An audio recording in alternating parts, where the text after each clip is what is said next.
मोदी 3.0 का शपथ कार्यक्रम पूरा हो चुका और हमारे साथ पूर्वी दिल्ली से नवनिर्वाचित सांसद हर्ष मल्होत्रा साहब हैं और पहली बार में सांसद चुने गए और पहली बार राज्य मंत्री का पदभार मिला। बहुत बहुत शुभकामनाएं। किन जिम्मेदारियों के साथ अब आप संसद भवन में जाने वाले हैं? क्या आपकी चुनौतियां खास करके पूर्वी दिल्ली को लेकर? जो सरकार तय करेगी उस जिम्मेदारी को पूरा करेंगे। पूर्वी दिल्ली के लिए मैंने अपने संकल्प पत्र में भी बहुत सी बातें कही हैं और जो हमारा भारतीय जनता पार्टी का एनडीए का संकल्प पत्र है उसके आधार पर भी जो चीजें कही गई हैं उसको 100% करेंगे।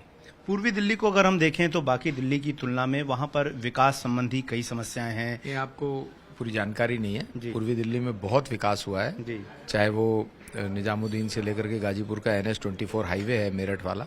मेरठ की जो रैपिड रेल है वो भी पूर्वी दिल्ली से ही जा रही है, वहीं से प्रारंभ हो रही है। अक्षरधाम का देहरादून एक्सप्रेसवे भी वहीं से जा रहा है। एक यूनिवर्सिटी बनी है यहाँ पर, IP यूनिवर्सिटी केंद्र सरकार ने बनाई है।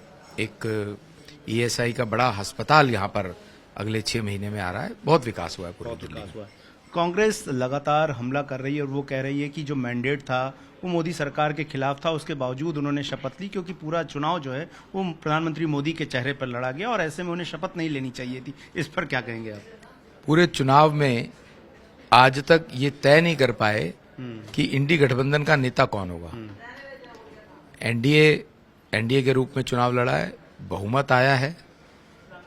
बीजेपी सबसे बड़ा राजनीतिक दल बन के फिर आया है, तो इसके बाद और किसको शपथ लेनी चाहिए थी? राहुल गांधी लेंगे 90 सीटों के 100 सीटों के साथ। कौन लेगा इनके यहां से शपथ?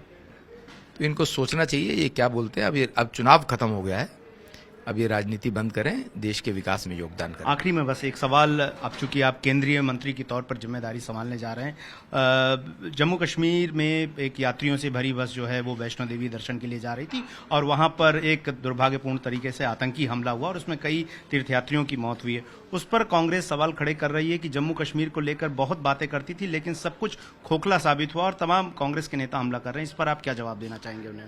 कांग्रेस ने कहा कि इंडी गठबंधन के लोगों ने कहा कि अगर वो सत्ता में आए तो 370 हटाएंगे। आप इससे इनकी मानसिकता देख सकते हैं कि 370 हटेगी तो अभी तो ये एक दुर्भाग्यपूर्ण घटना एक हुई है, तब 100 होंगी। तो ये हर्ष मल्होत्रा साहब जिन्होंने साफ साफ कहा कि जो भी जिम्मेदारियां पूर्वी दिल्ली क्षेत्र को लेकर हम निभाएंगे, लेकिन इंडिया गठबंधन जो अभी तक अपना नेता नहीं तय कर पाई वो तमाम तरह के सवाल बीजेपी सरकार पर खड़े कर रही है। गौरव श्रीवास्तव, टाइम्स नाउ भारत, दिल्ली।